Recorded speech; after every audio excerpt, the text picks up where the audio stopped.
It's almost like there is no plan, isn't it? It's almost like they're just going, right, someone needs to score us goals. Who's available? Let's try and get them in.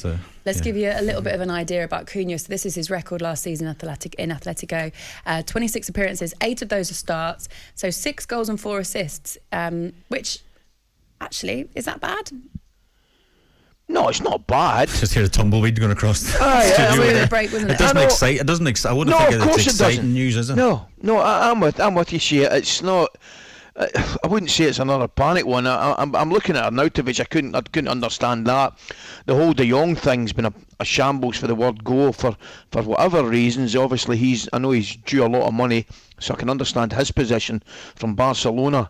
But there's nothing really happening that's. Even Eriksen, right, who I think's a terrific player, I really do. I think he's a wonderful talent. First of all, great to see him back playing at that level, but I'm not sure that's a signing that would really, really have excited the Manchester United fans either, Shay. Whereas I look at City, bang, Haaland, that's the one that everybody's talking about. Liverpool, Núñez, okay, last night, so, we can take that aside, but they're signings that excite the home fans. I think the big thing, and obviously it's across the city as well, the blue half of Manchester, is there's a plan in place. There's a recruitment plan. There's a great team with Cheeky's leading it up. Obviously Caldoun, the chairman. They've got a plan before they even let great players go, like Raheem Sterling. They have a plan. They have replacements. They have Haaland, and for example, let Jesus, which is a brilliant signing for Arsenal, my dad, would say absolutely brilliant signing for them. But they've got Haaland, so they can do that. They're balancing the books. It feels like at Man United, and this is probably going to be a bit harsh, the recruitment team have got a bucket of names and they're dipping their hand in the bucket and they're pulling out a name and it's just like there's no plan, it seems. Can I ask, why is it, and we had a few messages about this yesterday and today when we were talking about it, why isn't it that they're not looking within the league at tried and tested strikers from teams like Brentford, like the Ivan Tonys of the world? I saw an article yesterday with Jamie Vardy. Maybe they don't want to go for a Jamie Vardy because he's in the twilight of his career. But what about the likes of someone like Ivan Toney, who is scoring goals in the Premier League already? Why not? Well, I don't know. I don't understand either, because it's not the Man United of old who could take the pick of the best players in Europe or best. They're sort of fishing or shopping in a different market. Martinez is still that centre half. Is he suited for the Premier League? I remember being at Derby and we signed the Dutch guy on a free and he wasn't ready for the hustle and bustle of the Championship and he sort of got sent back. So it's a different league. It's would have been better off signing a more suited centre half for the Premier League as well. I don't know. I mean, it's maybe harsh on Martinez. He's only just joined the club, but he looks a little bit lost as well in the league. And again, there is some brilliant strikers. Ivan Toney is a very good example. As Brentford fans won't be happy to hear that, but I'm surprised there's not a few players, clubs sniffing around him as well. Well, Martinez as well got taken off at half time, didn't he? Yeah. Obviously people can take their time to adapt, but that's a position as well, the centre-back position at Manchester United, where you almost don't have time because there's already problems back there.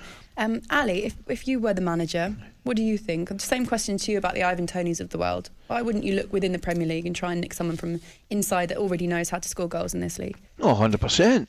Absolutely. I mean, you look at there's a lot of quality, massive amount of quality going about the league, and Ivan Toney's certainly one of them.